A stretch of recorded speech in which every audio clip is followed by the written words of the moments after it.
The Success Guru Method. How to prepare for UPSC. The complete blueprint. From dream to direction. सफलता की शुरुआत पढ़ाई से नहीं, दिशा से होती है। एक सवाल जो आपकी पूरी तैयारी बदल सकता है। हर साल लाखों युवा एक सपना लेकर यूपीएससी की तैयारी शुरू करते हैं।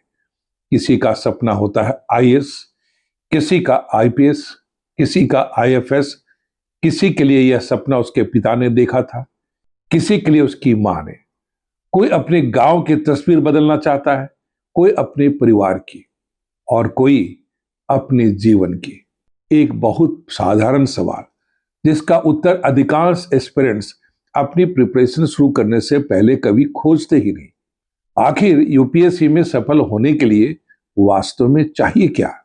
इंटेलिजेंस, हार्डवर्क, 12 घंटे की पढ़ाई, best coaching, best books, Delhi, English, good academic background, या इन सब से अलग कुछ और? What does it really take to succeed? Hello friends, मैं हूं ए.के. मिश्रा। 3 दशकों से अधिक समय से मैं यूपीएससी एस्पिरेंट्स की इस जर्नी को बहुत करीब से देखता आया।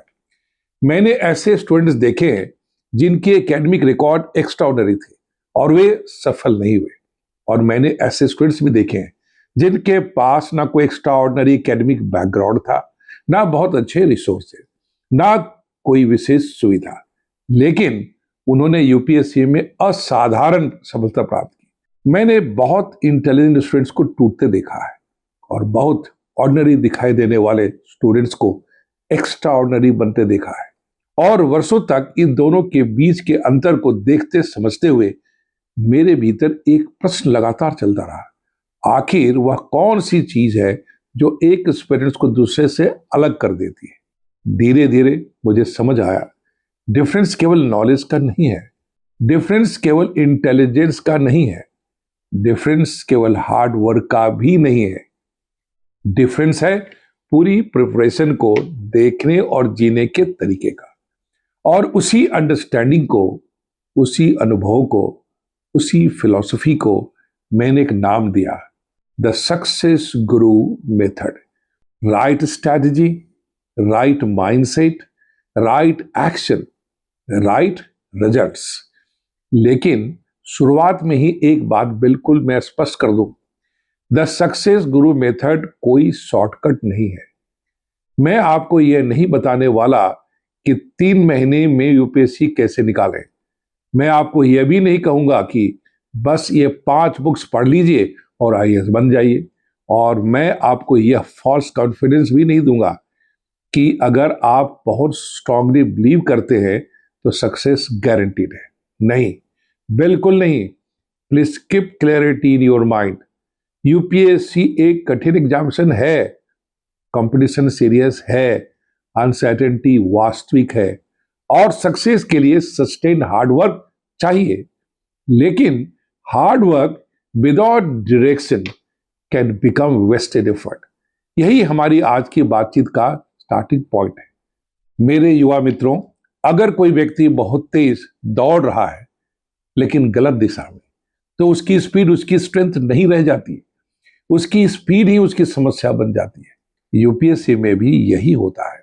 बहुत से एस्पिरेंट्स लेजी नहीं है, वे पढ़ रहे हैं, बहुत पढ़ रहे हैं, लेकिन सवाल है, क्या वे सही चीज पढ़ रहे हैं? क्या वे सही डेप्थ तक पढ़ रहे हैं? क्या वे उसे रिवाइज कर रहे हैं?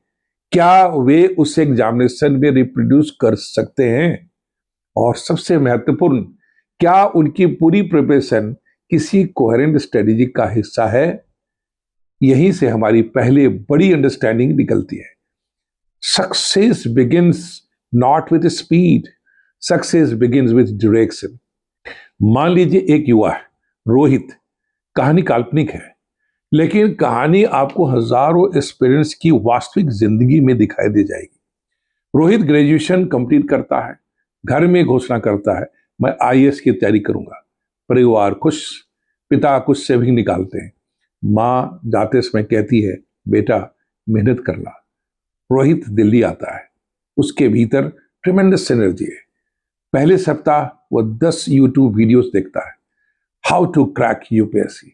फिर एक टॉपर कहता है एनसीईआरटी बहुत इंपॉर्टेंट है, रोहित एनसीईआरटी कर लेता है।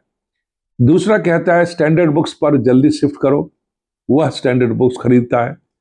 तीसरा कहता है डेली न्यूज़पेपर मैंडेटरी है, अब 2 न्यूज़पेपर्स। फिर कोई कहता है मंथली मैगजीन भी। फिर Telegram, notes, PDFs, test series, toppers copies, strategy videos, hostel video. और कुछ ही महीनों में रोहित के पास इंफॉर्मेशन इतनी हो जाती है कि उसका माइंड नॉलेज से नहीं कंफ्यूजन से भर जाता है। अब एक इंटरेस्टिंग चीज होती है, उसे लगता है कि वह बहुत बिजी है, सुबह से रात तक यूपीएससी से जुड़ा हुआ है, लेकिन बिजी होना प्रोडक्टिव होने का प्रमाण नहीं है। 6 महीने बाद उससे पूछिए तुम्हारी स्ट्रेटेजी क्या है, वह 10 टॉपर्स की स्ट्रेटेजी बता सकता है, लेकिन अपनी स्ट्रेटेजी नहीं। अब मैं यहां रोहित की कहानी रोकना चाहता हूं और कैमरे के उस पार बैठे आपसे एक सवाल पूछना चाहता हूं। बहुत ऑनेस्टली उत्तर दीजिए, क्या कहीं रोहित आपके भीतर भी है? क्या आपके मोबाइल में इतने पीडीएफ हैं जिन्हें आपने कभी खोला तक नहीं? क्या आपने इतनी बुक्स खरीद रखी हैं जिन्हें एक बार भी पूरा रिवाइज नहीं किया? क्या आप हर कुछ दिनों में टाइम टेबल बदलते हैं? क्या किसी टॉपर का नया इंटरव्यू देकर अपनी स्ट्रेटेजी बदल देते हैं? क्या यूट्यूब पर प्रिपरेशन करने से ज्यादा प्रिपरेशन के बारे में वीडियोस देखते हैं? अगर उत्तर हाँ है तो घबराइए मत, लेकिन इसे पहचानिए, क्योंकि awareness is the beginning of correction. अब दूसरी एस्पिरेंट को देखते हैं। मान लेते हैं उसका नाम है अनन्या। उसका सपना भी वही है। रिसोर्सेज शायद रोहित से कम है, लेकिन शुरुआत अलग है। वह पहले दिन बुक्स खरीदने नहीं जाती, वह सबसे पहले एग्जामिनेशन को समझती है। यूपीएससी सिलेबस प्रिंट करती है, प्रीलिम्स और मेंस के प्रीवियस ईयर क्वेश्चंस देखती है, एग्जाम स्टेजेस समझती है, फिर अपने बारे में लिखती है। मेरी स्ट्रेंथ क्या है, मेरी वीकनेस क्या है, मैं रियलिस्टिकली कितने घंटे पढ़ सकती हूँ, कौन से सब्जेक्ट्स मुझे कठिन लगते हैं, मेरी राइटिंग कैसी है, मेरी लैंग्वेज कैसी है, मेरे पास कितना समय है। फिर लिमिटेड रिसोर्सेज सेलेक्ट करती है, एक रियलिस्टिक प्लान बनाती है, और सबसे महत्वपूर्ण, हर तीसरे दिन स्ट्रेटजी बदलने के बजाय वह काम करना शुरू करती है। Now let us understand Rohit versus Ananya.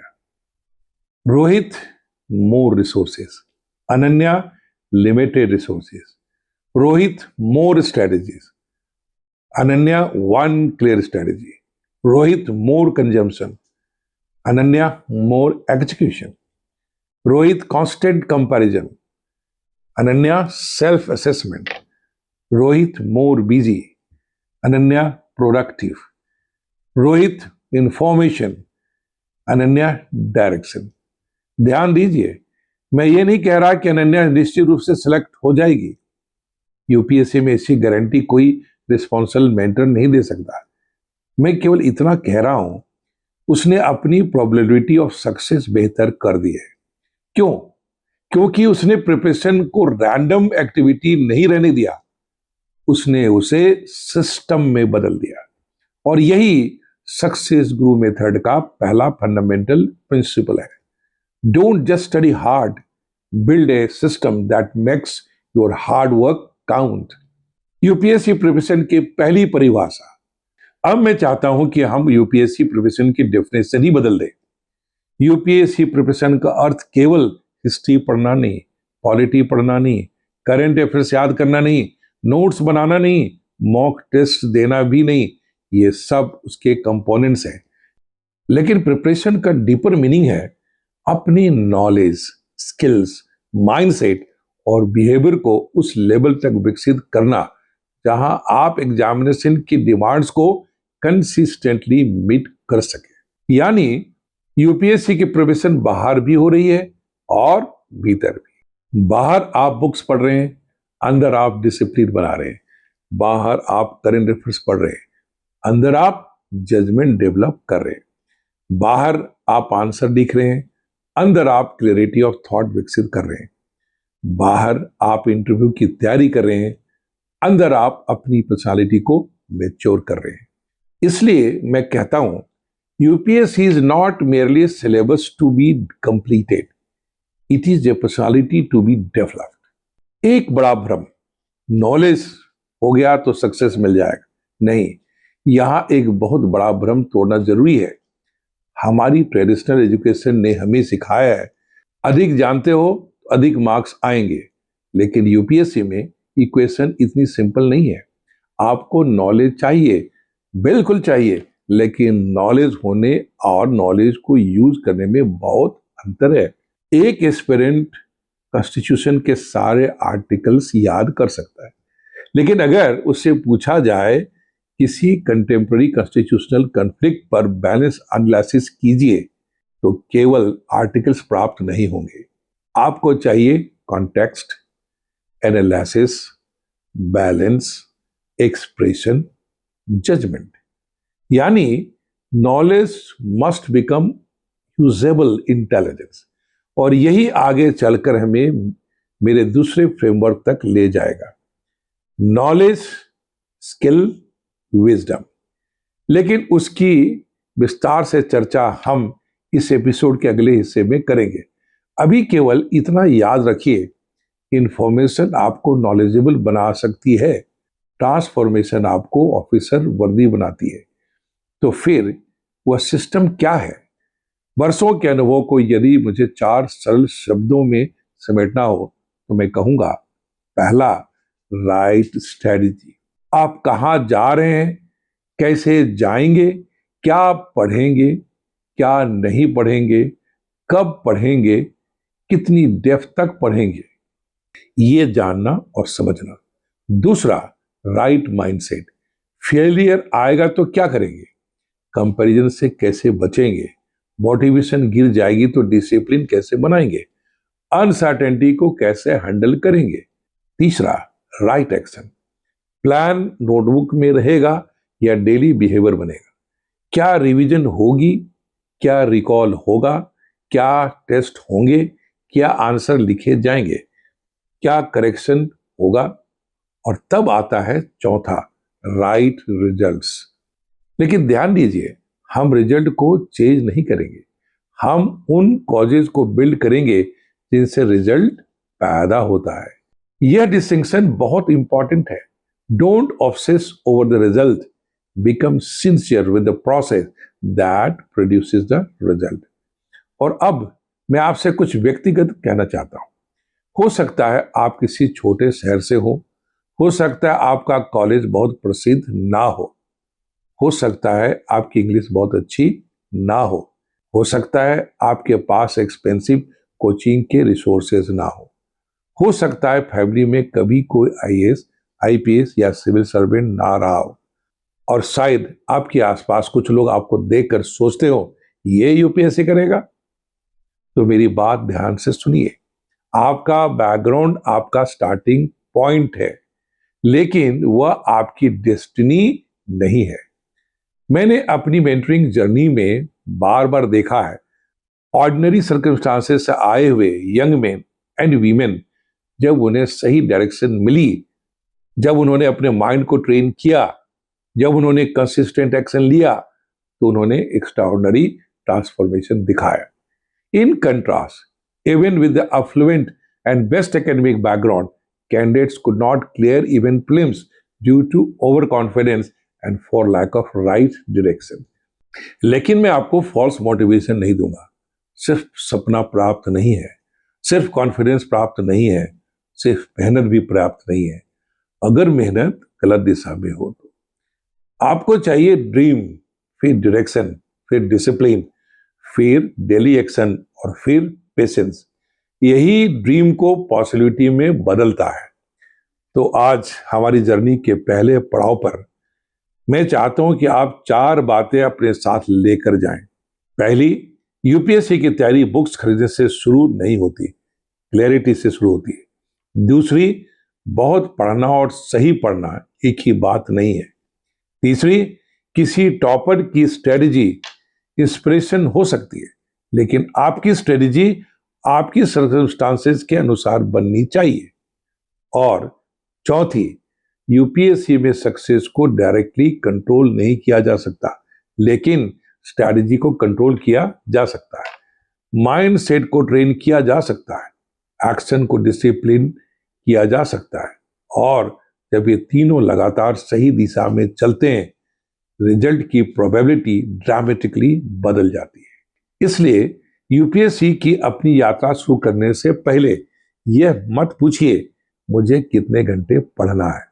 सबसे पहले पूछिए मुझे जाना कहाँ है और वहां पहुंचने का मेरा रास्ता क्या है, क्योंकि speed without direction creates exhaustion, लेकिन direction with discipline action creates progress, और प्रोग्रेस दिन प्रतिदिन आपको रिजल्ट के करीब से करीब ले जाती है।